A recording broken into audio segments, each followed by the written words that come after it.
네, 오늘 우리가 읽은 요한일서 3장 19절 이하 말씀에서 앞에 이제 가까운 문맥으로는 13절로부터 18절까지 형제 사랑에 대해서 요한 사도가 강론을 했습니다. 그리고 이로써라고 이제 19절 말씀이 시작되는데요. 그렇게 함을 통하여 우리에게 어떤 영적인 유익을 얻을 수 있는가를 이제 몇 가지로 설명을 하고 있는데요. 첫째는 우리가 요한 사도가 가르친 것처럼, 물론 이것은 하나님께로부터 온 교훈입니다. 형제 사랑을 실천할 때 우리 스스로가 진리에 속한 자인 줄 알게 되고, 또 하나님 앞에서 우리 마음을 굳게 할 수 있고, 담대함으로 하나님 앞에 서서 정말 기도할 수 있다, 이렇게 가르치고 있습니다. 우리가 믿는 기독교가 진리임을 어떻게 알 수 있는가, 또 어떻게 하나님의 살아계심과 그 하나님께 담대히 기도로 나아가 은혜를 구할 수 있는가, 이건 성도의 신앙의 삶에 있어서 아주 실제적인 문제입니다. 내가 정말 예수님 믿는 이 믿음의 길이 진리이고 바른 것인가, 정말 내가 구원받은 하나님의 자녀인가, 그리고 만유의 주자가 되신 하나님을 아버지라 부르며 그 아버지 앞에 나가 담대하게 우리의 필요한 바를 간구할 수 있는 것, 이건 정말 성도의 신앙의 삶에 있어서 핵심적으로 중요한 그런 내용이 되겠습니다. 물론 1차적으로 우리가 믿는 기독교가 진리임을 다른 말로 바꾸면, 우리가 이 진리라는 것은 생명과 관련이 있는 것이죠. 예수님은 내가 곧 길이요 진리요 생명이니 나로 말미암고는 아버지께 올 자가 없느니라, 이렇게 말씀하고 있는데, 성경이 말하는 진리는 참이신 하나님이 말씀하신 성경, 그 성경 내용이 증거하는 그리스도를 통한 구원의 진리의 복음의 말씀, 그리고 그 말씀을 믿음으로 죄 사함 받고 구원받아 하나님께 영광 돌리는 삶을 살아가는 것, 이런 것들을 이제 진리다, 이렇게 표현을 하는 것입니다. 우리가 진리 가운데 있는가, 다른 말로 하나님의 자녀임을 확신하고 또 담대하게 이 땅을 살아가며 또 때를 따라 돕는 은혜를 얻기 위하여 하나님 앞에 나아가 기도하는 것, 어떻게 그런 일이 우리에게 가능한가?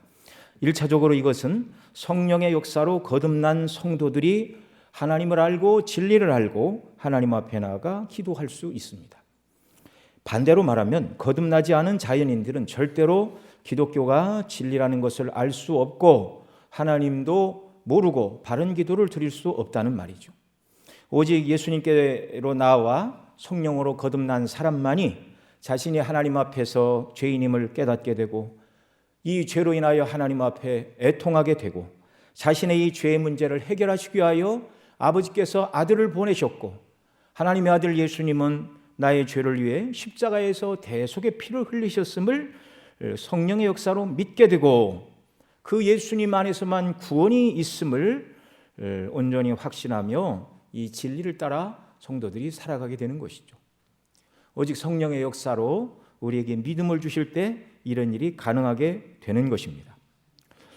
뿐만 아니라 오늘 말씀에서 보면 성령의 역사로 예수님을 믿는 성도가 믿음으로 하나님의 살아계심과 또 우리가 진리에 속한 자임을 알고 하나님 앞에 나가 기도할 수 있을 뿐만 아니라, 실제 성도의 삶 속에서 내 자신이 진리에 속한 줄 알고 또 그 마음을 하나님 앞에 굳게 하고 담대히 하나님 앞에 나아가 기도하는 또 다른 은혜의 원리와 방식이 있다, 그걸 말씀해 주고 있습니다. 그것이 바로 말씀드린 대로 19절 이하에서 요한 사도가 우리에게 가르쳐 주는 바입니다. 우리 19절 말씀 같이 한번 더 읽습니다.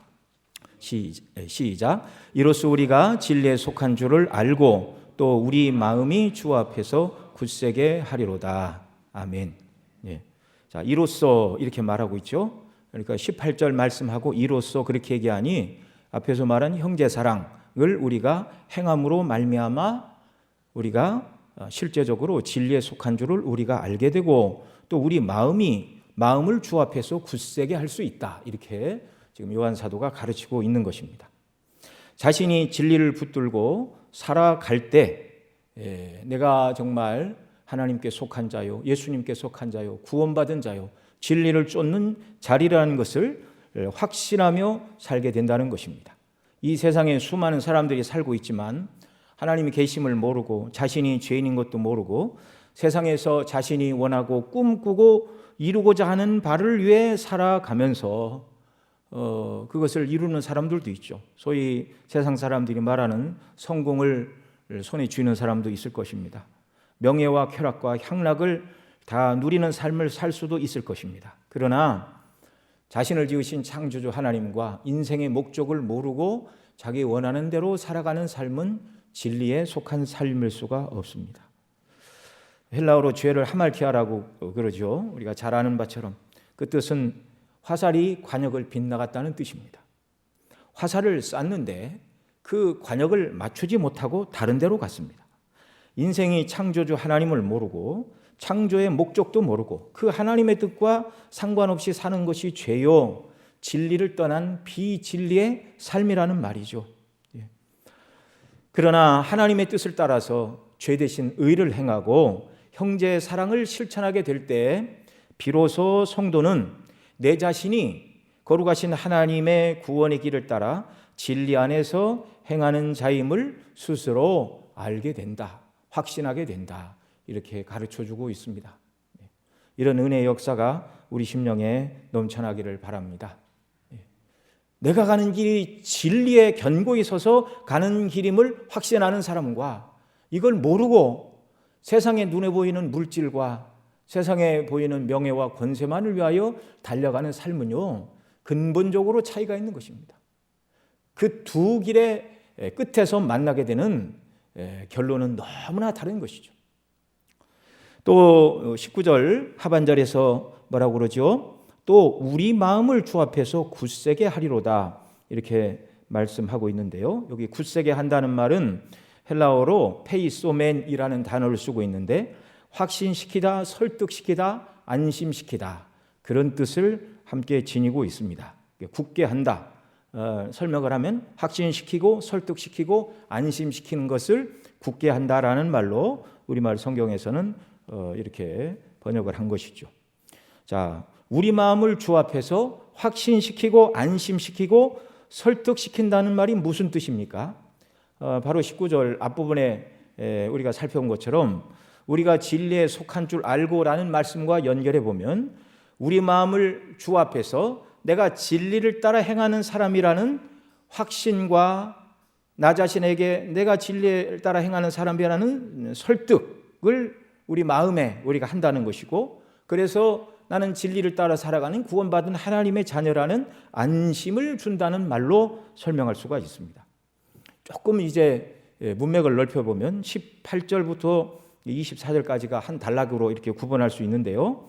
13절로 18절까지 말씀을 19절에서 이로써라고 이렇게 받고 있습니다.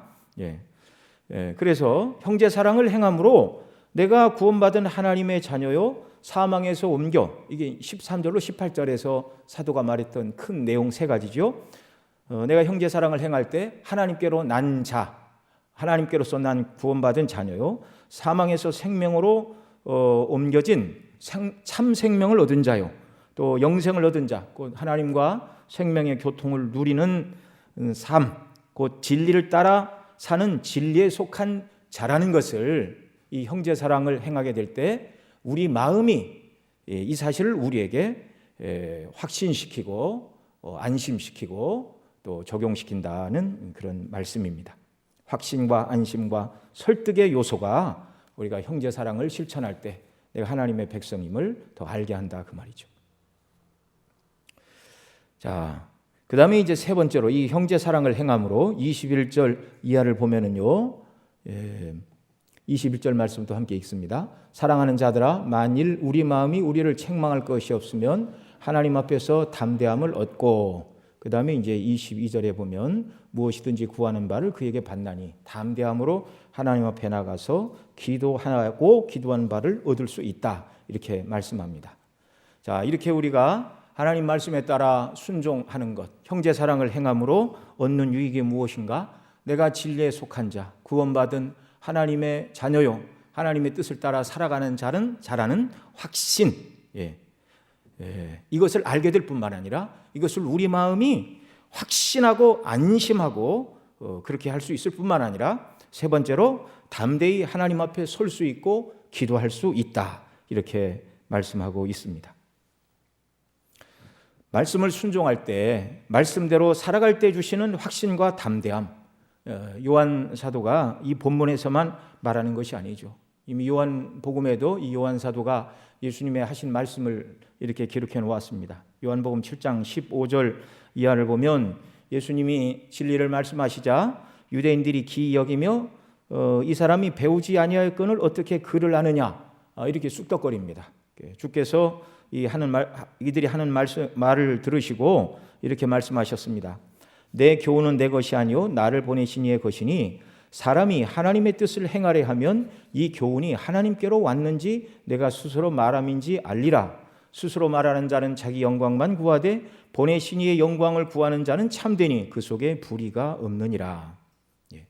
오직 하나님의 말씀에 따라서 그 뜻을 행하려 하면 이 교훈이 하나님께로서 왔는지 아닌지 알게 된다, 그 말이죠. 다른 말로 설명을 하면 하나님의 기록된 말씀대로 온전히 순종하게 될 때 그 말씀이 바로 하나님의 진리의 말씀임을 우리가 확신하고, 그 말씀에 따라서 구원받은 자녀임을 확신하고 기쁨으로 순종하며 이 땅을 살아가게 된다는 말씀입니다. 자, 진리는 첫째 믿음으로 알 수 있다고 말씀을 드렸습니다. 성령의 역사로 믿음으로 알 수 있게 되고, 두 번째로 진리는 하나님의 말씀대로 순종하는 자들에게 체험을 통하여 하나님께서 더 확신에 거하도록 은혜를 주신다, 이렇게 말씀하고 있는 것이죠. 예수님께서 총독 빌라도 앞에 섰을 때 빌라도가 예수님께 묻습니다. 그러면 내가 왕이 아니냐? 주님께서 말씀하십니다.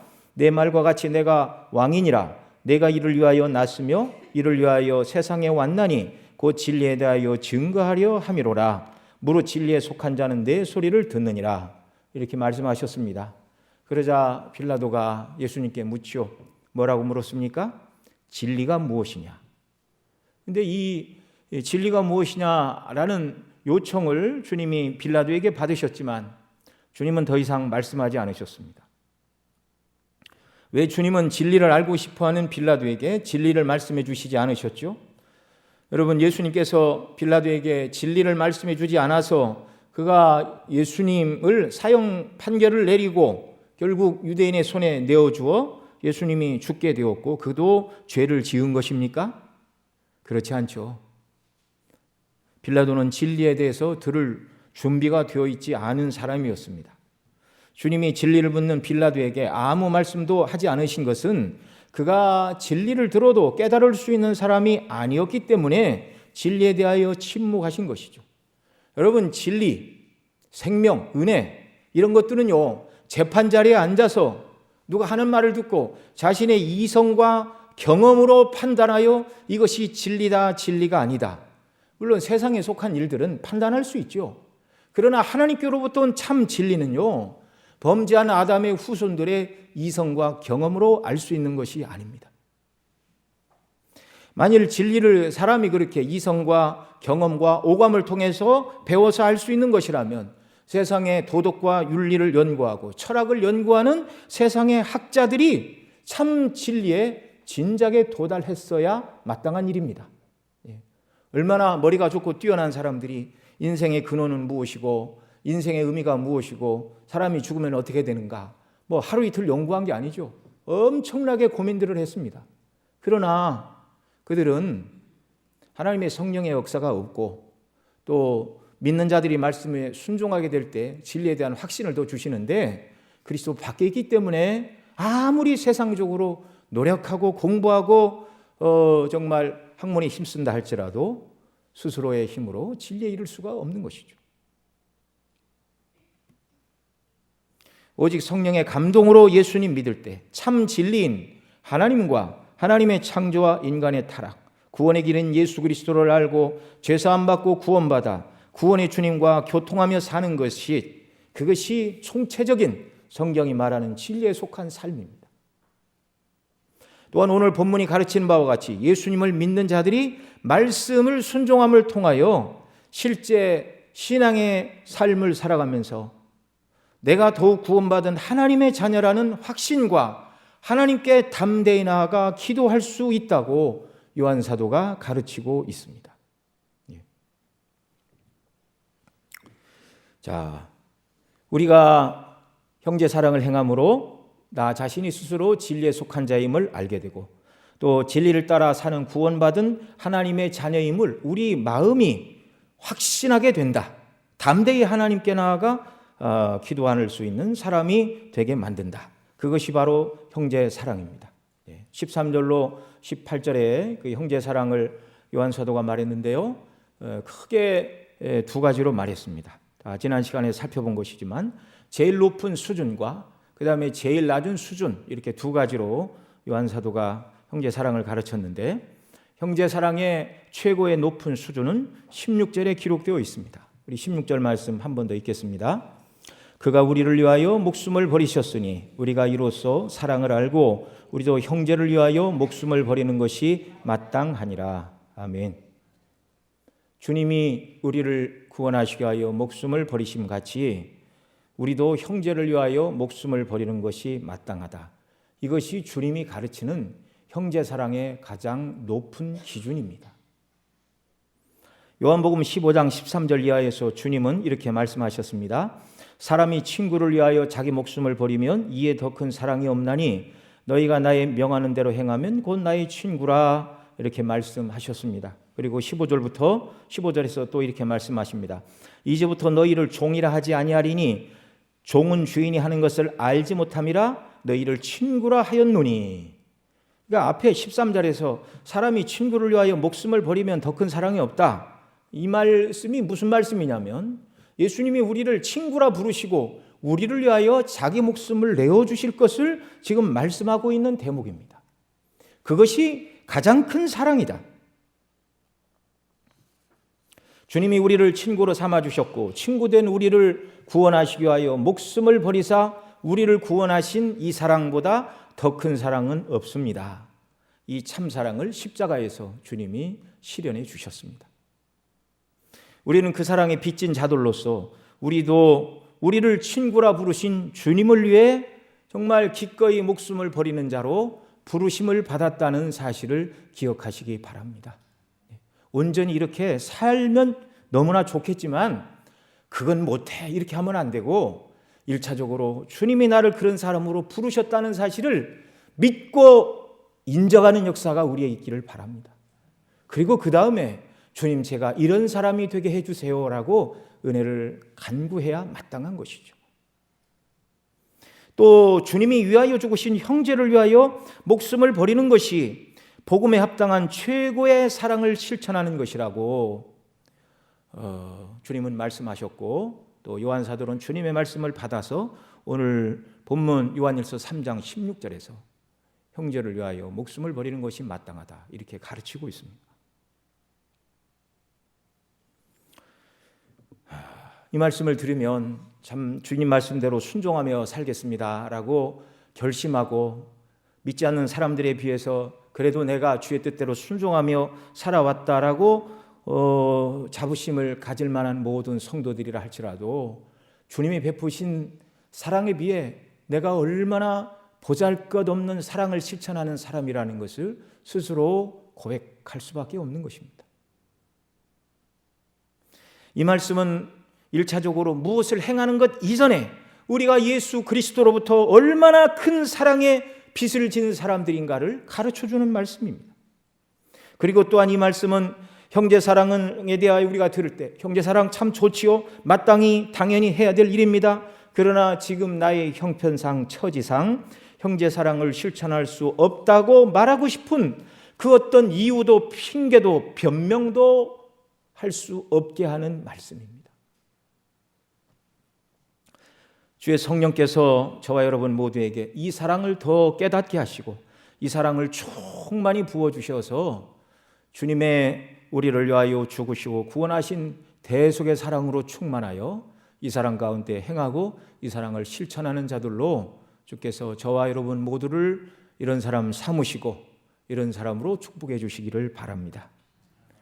두 번째로 요한 사도는 형제 사랑에 형제를 위하여 목숨을 버리는 것이 가장 큰 사랑의 최고의 모습이라면, 그 다음 17절에서는 그나마 최소 기준으로 이 정도는 해야 형제 사랑이다라고 요한 사도가 가르쳐주고 있죠. 우리 17절 말씀 같이 읽습니다.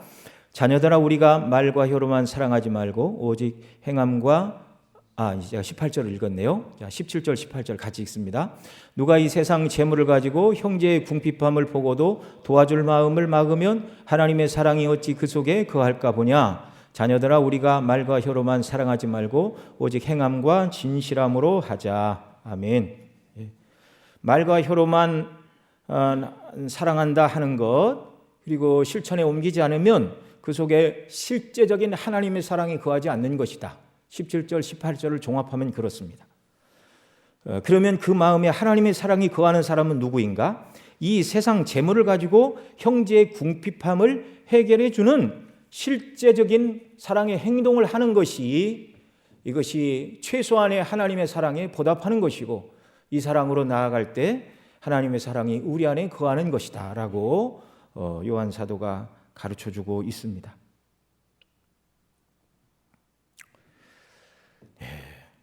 우리가 살고 있는 이 세상은 다 거짓에 속하여 있고 거짓에 충만한 세상이죠. 그러나 저와 여러분은 진리에 속한 자들입니다. 주님은 바리새인들을 향하여 너희는 너희 아비 마귀에게 났으니 너희 아비 욕심을 너희도 행하고자 하느니라. 저는 처음부터 살인한 자요 진리가 그 속에 없으므로 진리에 서지 못하고 거짓말을 할 때마다 제 것으로 하나니 저가 거짓말장이요 거짓의 아비가 되었음이라. 그래서 이 사다 마귀를 자기의 주요 아버지로 믿고 따르는 자들, 물론 세상 사람들이 그걸 의식하고 사는 것은 아닙니다. 그러나 그리스도 밖에 있는 자들, 모든 자들의 머리는 사단 마귀이죠. 그들은 진리에 서지 못하고 거짓에 속하여 살아간다. 이런 세상에서 저와 여러분은 참이신 그리스도, 참이신 하나님 아버지의 백성이 되었고 그 진리를 따라 살아가는 사람들이 되었는데, 그 진리가 바로 하나님의 뜻인 죄와 악을 버리는 의를 행하는 삶이요 형제 사랑을 실천하는 것이라고 여기서 가르쳐주고 있는 것이죠. 내가 진리에 속한 자라는 확신, 내가 하나님의 자녀라는 마음의 확신, 마음의 그런 위로, 또 하나님께 나아가 담대히 기도하기 위해서 우리에게 형제 사랑은 꼭 필요한 것이라고 요한 사도가 여기서 가르치고 있는 것입니다. 구약의 백성들은 시내산에서 십계명을 말씀하시는 여호와 하나님의 말씀을 들을 때 매우 두렵고 떨렸습니다. 출애굽기 20장 18절 이하에 보면 뭇 백성이 우레와 번개와 나팔 소리와 산의 연기를 본지라 그들이 볼 때에 떨며 멀리 서서 모세에게 이르되 당신이 우리에게 말씀하소서 우리가 들으리이다. 하나님이 우리에게 말씀하시지 말게 하소서 우리가 죽을까 하나이다. 그렇게 고백하였습니다. 죄인들에게 있어서 하나님의 존전에 선다는 것은 두렵고 떨리는 일이죠. 그들에게는 아직 그들의 죄를 완전히 정결케 하는 그리스도의 피가 흘려지기 이전입니다. 그 히브리서에 보면 황소와 염소의 피가 사람의 죄를 온전히 씻지 못하고 상징으로 주어져 있다. 그리스도의 피만이 오직 우리의 양심상 우리의 마음까지 깨끗하게 씻느니라 이렇게 말하고 있습니다. 구약의 백성들은 짐승을 드리고 하나님 앞에 번제를 드리고 사죄의 은총을 간구하였지만 그들은 마음속으로 완전히 나의 모든 죄가 정결케 되었다는 마음의 확신과 정결함이 신약을 살고 있는 저와 여러분들과는 근본적으로 다르다는 것입니다. 그들을 위한 완전한 속죄의 피가 뿌려지지 않았습니다. 또 하나님의 말씀대로 순종하며 산다는 것을 그들이 배우지 못하였습니다. 그러니 그런 죄인들이 하나님의 면전에서 그 음성을 들을 때 우레와 번개와 나팔 소리와 산의 연기 가운데 임재하시어 말씀하시는 그 하나님의 존전 앞에 죽을 것처럼 두렵고 떨리는 것이 사실이었다는 말이죠. 오늘 이 땅을 살아가는 그리스도인들 중에서 어떤 분들은 그리스도인임에도 불구하고 구원의 기쁨과 확신이 사그러들어 있습니다. 풀이 죽어 있습니다. 기쁨도 없고 늘 연약한 모습으로 주일이 되면 교회 나오지만 예배에 감사와 기쁨도 없고 예배 나가지 않으면 더 정말 하나님께서 징계를 하실 것 같고 기쁨이 없이 교회를 그저 왔다 갔다 하는 분들도 없지 않아 있는 것이 사실입니다. 그 이유가 무엇이죠? 구원의 확신이 충만하지 못하고 담대하게 하나님 앞에 나아가 기도하지 못하는 이 이유.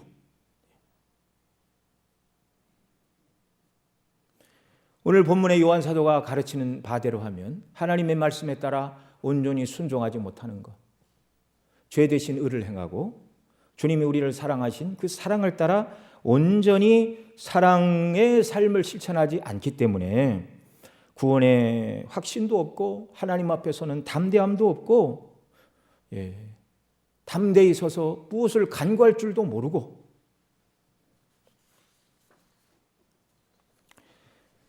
정말 형제 사랑을 실천하고 하나님 말씀대로 순종하는 삶 가운데 하나님께서 우리가 자녀됨의 의식을 성령 안에서 더 충만히 부어주시고 구원의 확신을 갖게 하시고 그 다음에 담대히 하나님 앞에 서서 기도하는 그런 은혜, 그 다음에 천국을 향하여 가는 발걸음을 가볍게 하시고 이렇게 하신다 말씀하고 있는데요. 이것을 요한 사도뿐만 아니라 베드로 사도도 똑같은 사실을 말하였습니다.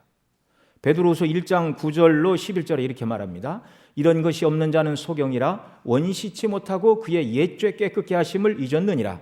그러므로 형제들아 더욱 힘써 너희 부르심과 택하심을 굳게 하라. 너희가 이것을 행한즉 언제든지 실족지 아니하리라.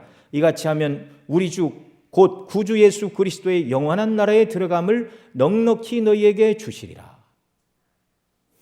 소경이라 멀리 보지 못하고 그 옛죄 깨끗게 하심을 잊었다는 말씀은요, 믿음으로 구원받은 성도임에도 불구하고 구원의 확신이 줄어들었다는 말입니다.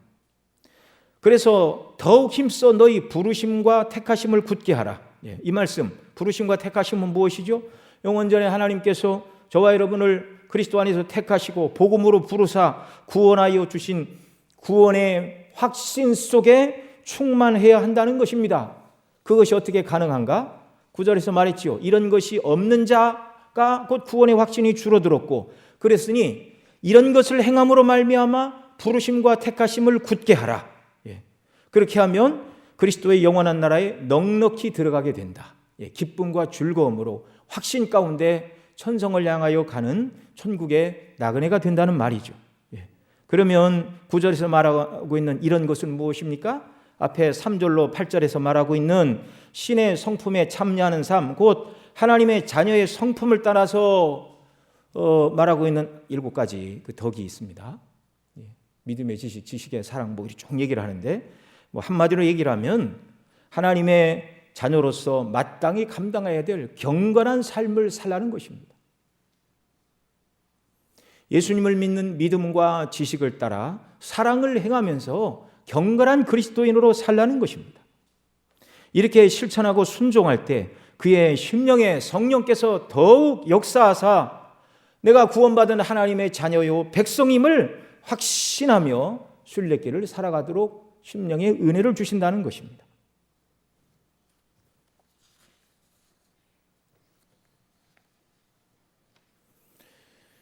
여러분, 우리가 담대히 하나님께 나아간다, 이건 기도한다라는 말인데요, 이 광야와 같은 세상에서 우리가 하나님께 기도하지 않고 어떻게 살 수 있습니까? 모든 은혜와 힘과 능력의 원천이신 하나님과 교통하여 생명의 하나님께서 주시는 은혜와 도우심이 없이 여러분, 우리가 이 순례길을 어떻게 기쁨으로 능력으로 주님이 우리에게 원하시는 바를 능히 감당하며 세상을 이기는 자로 살아갈 수 있습니까? 기도 없이는 불가능한 줄 믿으시기 바랍니다. 이건 우리 모두가 경험적으로 하는 일이에요. 경험적으로. 우리의 바른 기도를 막는 것이 무엇인가? 오늘 본문 20절에서 형제 사랑을 실천하지 않는 자들을 향하여 20절 말씀 우리 또 같이 읽겠습니다. 우리 마음이 혹 우리를 책망할 일이 있거든 하물며 우리 마음보다 크시고 모든 것을 아시는 하나님일까 보냐, 이렇게 말합니다. 자, 우리 마음이 혹 우리를 책망할 일이 있거든. 무엇이 우리 마음이 우리를 향하여 무엇을 책망한다는 말이죠? 예. 형제 사랑을 온전히 행하게 되면 주 앞에서 우리가 진리에 속한 줄 알고 또 우리 마음을 주 앞에서 굳세게 한다, 그렇게 말씀했는데, 혹 우리 마음이 우리를 책망할 일이 있거든 이란 이 말은 우리가 온전히 하나님의 말씀대로 순종하지 못하고 형제 사랑을 실천하지 못할 때 우리 마음이, 우리가 하나님 앞에 서서 기도할 때 우리 마음이 우리 자신을 향하여 책망한다는 말입니다. 베드로전서 3장 7절에도 이렇게 말합니다. 남편들아 이와 같이 지식을 따라 너희 아내와 동거하고 그를 더 연약한 그릇이요 또 생명의 은혜를 함께 이어받을 자로 알아 귀히 여기라. 이는 너희 기도가 막히지 아니하게 함이라, 이렇게 말씀합니다. 아내를 귀히 여기지 않는 태도만으로도 기도가 막힌다. 베드로 사도는 이렇게 가르쳤습니다. 인격이신 하나님 앞에 나아가 기도를 드리면서 내가 내 마음대로 살면서 아내나 가족 그리고 교회 안에 있는 형제들에게 엄한 얼굴을 하고 마땅히 내가 그들에게 베풀어야 될 사랑을 베풀고 진리를 따라 살지 않고 하나님께만 나와 얼굴을 펴고 아름다운 말로 하나님을 감동시켜서 하나님의 기도 응답을 받을 수 없다는 것입니다. 하나님은 우리가 기도할 때만 우리를 보시는 것이 아니라 우리가 살아가는 삶 자체의 모든 것을 불꽃 같은 눈으로 하나님이 지켜보시고, 우리가 하나님을 의식하든 의식하지 못하든 우리의 모든 말과 행실과 또 마음에 생각하는 모든 것이 다 하나님의 면전에서 진행되는 일임을 우리가 기억하고 살아야 됩니다. 그러니 내가 형제 사랑을 실천하지 않고, 또는 결혼한 사람들은 아내를 귀하게 여기지 않고 아내는 남편을 귀하게 여기지 않고 부모가 자식을 믿음으로 잘 대하지 않고 자녀가 또 부모에 대하여 이렇게 경외함과 공경함이 없이 대인관계가 바르지 않은 상태에서 그 문제를 가지고 하나님 앞에 나와 씨름하고, 하나님 제가 사람과의 관계에서 온전히 주의 뜻대로 행하지 못했습니다라고 회개하고 자기 죄를 고백하기 전에는 절대로 하나님 앞에 드리는 온전한 기도는 열리지 않는다는 것입니다. 사람은 언제나 누구라도 속일 수 있고, 또 다른 사람은 내가 무슨 생각을 하고 있는지 내 마음속을 들여다보거나 생각을 읽을 수 없습니다. 그러나 하나님은 말 그대로 하나님이십니다. 전지전능하신 분이십니다. 우리 안고 일어섬을 하시고 멀리서도 우리의 생각을 통촉하시고 내 혀의 말을 알지 못하는 것이 하나도 없으신 분. 여러분, 우리가 우리 생각을 입 밖에 내지 않고 마음속에 어떤 생각을 품었다 할지라도 하나님은 그것까지도 다 아시는 줄 믿으시기 바랍니다.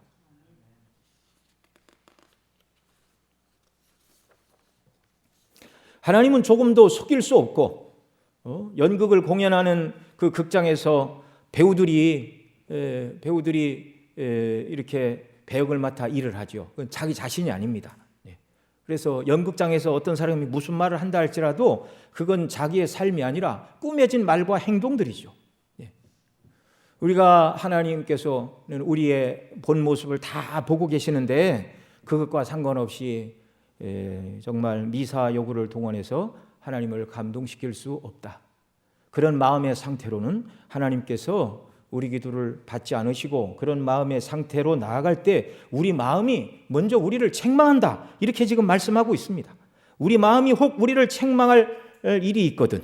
참 아주 중요한 말을 요한 사도가 우리에게 말했죠.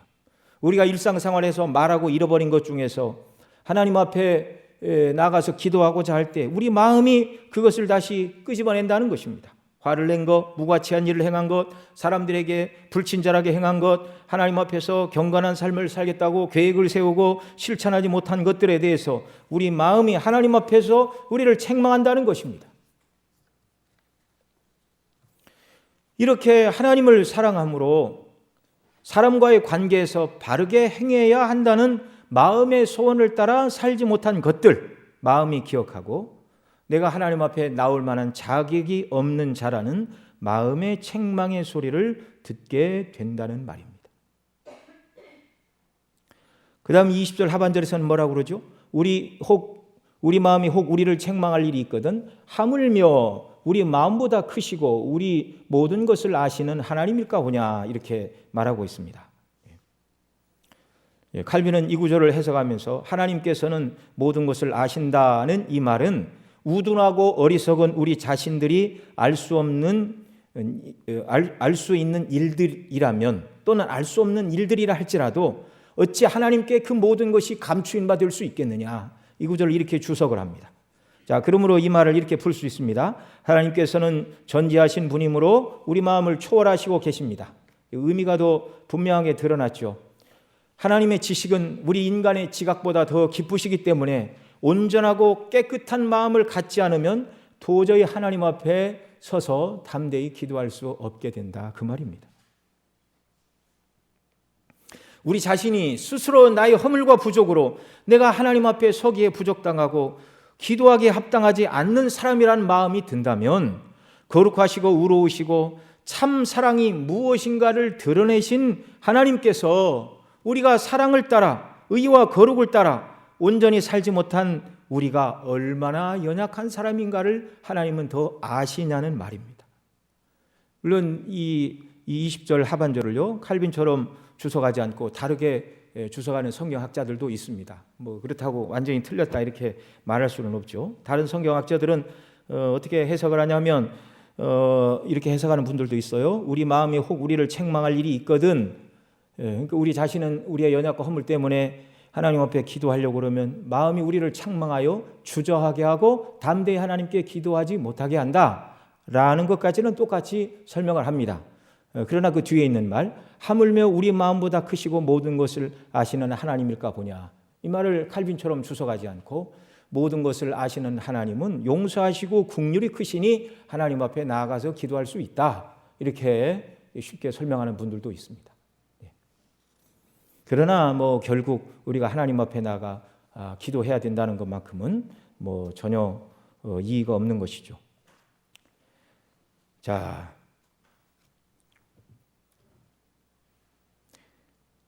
물론 우리가 하나님의 뜻대로 온전히 사는 사람은 없습니다. 그래서 얼른 우리는 나 자신은 죄인이지만 하나님은 용서하시고 자비로우시니 우리는 하나님께 원하는 바를 담대히 구해야 된다라고 두 번째 의미로 성경을 해석한 사람들처럼 그렇게 해석하고 싶은 마음이 얼른 들지요. 그러나 이 문맥상 보면 하물며 이렇게 말하고 있죠. 그러니 우리 마음이 우리를 정죄한다 할지라도 하나님 모든 것을 용서하시니 그냥 하나님은 우리 죄에 대하여 무감각하신 분이니 그냥 기도할 수 있다, 그렇게 해석하는 것은 매우 부자연스러운 것입니다. 우리 자신이 내가 하나님 앞에 서기에 적당하지 않은 자라는 것을 자각한다면 하나님께서 우리를 보실 때에 우리의 모습은 얼마나 더 연약하냐, 이걸 지금 강조하고 있는 대목입니다. 여기 20절까지는 이걸 우리가 기억을 해야 됩니다. 자, 그러면 이제 온전히 하나님의 뜻대로 순종하지 못하고 형제 사랑을 실천하지 못한 사람은 아무도 하나님 앞에 나가 기도할 수 없습니까? 기도하기 전에 이제 나가서 형제 사랑을 온전히 다 실천하고 나서 하나님 앞에 기도할 수 있는 것인가요? 그러나 여러분, 하나님께 나가 기도하지 않고 도우심과 은혜를 얻지 않으면 형제 사랑을 우리 힘으로 실천할 수 없습니다. 주님이 도와주시지 않고 은혜가 없는 상태에 형제 사랑을 실천하고 말씀대로 살겠다 결심하는 것은 바리새인들이 했던 일이고 이미 실패한 일입니다. 자, 이런 자들을 향하여 21절에서 뭐라고 말씀하죠? 사랑하는, 같이 읽습니다. 21절. 사랑하는 자들아, 만일 우리 마음이 우리를 책망할 것이 없으면 하나님 앞에서 담대함을 얻고, 이렇게 말합니다. 여러분, 우리가 어떤 경우에라도 그리스도를 의지하여 하나님 앞에 나아가는 것입니다. 뭐 이것만큼은 뭐 누구도 얘기할 수가 없는 거예요. 칼빈은 21절 주석하면서 이렇게 말합니다. 사도 요한이 나타내는 그 의미는 우리가 무엇이 옳고 선한 것인가에 대한 바른 양심의 증거를 가지고 있을 때 조용한 확신으로 하나님 앞에 나올 수 있다는 것이다. 내가 죄인이지만 나를 위한 그리스도의 대속의 피가 흘려졌음을 확신하고 우리는 하나님 앞에 나가는 것이죠. 뿐만 아니라 비록 작은 부분이라 할지라도 형제 사랑을 행함으로 내가 하나님의 자녀임을 확신하고 나와 기도해야 된다. 이렇게 여기 21절을 이제 칼빈은 설명을 하고 있습니다. 여러분, 에베소 3장 12절에 사도 바울이 뭐라고 그럽니까? 우리가 그 안에서 그를 믿음으로 말미암아 담대함과 하나님께 당당히 나아감을 얻느니라. 자, 우리가 1차적으로 하나님 앞에 나갈 때는 어떻게 나간다고요? 그 안에서, 그리스도 안에서 그를 믿음으로 말미암아 담대함과 하나님 앞에 당당히 나아간다. 또 로마서 5장 1절에서 뭐라고 그러죠? 그러므로 우리가 믿음으로 말미암아 의롭다 하심을 얻었은즉 우리 주 예수 그리스도로 말미암아 하나님으로 더불어 화평을 누리자. 그리스도 때문에 우리가 하나님 앞에 설 수 있게 되었고 또 의롭다 하심으로 칭으로 말미암아 주시는 화평을 소유한 자들이다. 이렇게 말하죠. 자, 그러니 사랑하는 자들아, 만일 우리 마음이 우리를 책망할 것이 없으면 이 말은 이제 이렇게 적용을 해야 되죠. 그래, 내 마음이 우리를 향하여 너는 죄인이고 감히 하나님 앞에 설 수 없다 이렇게 말할 때 우리는 우리 자신에게 이렇게 말해야 됩니다. 그래, 나는 내 행위로는 절대 하나님 앞에 설 수 없다. 그러나 예수님 안에서 내 죄가 사함받고 그리스도 안에서 내가 받아들여졌으니 하나님 앞에 나아간다. 뿐만 아니라 내가 하나님의 자녀로서 하나님의 뜻대로 온전히 순종하지는 못했지만 그러나 비록 작은 몸부림이라 할지라도 주님의 뜻대로 순종하는 일들을 조금이라도 감당해 왔다라고 말하면서 이런 것을 비추어 볼 때 나는 내 자신이 구원받은 하나님의 자녀임에 틀림이 없다. 이 마음을 가지고 하나님 앞에 나가라는 것입니다.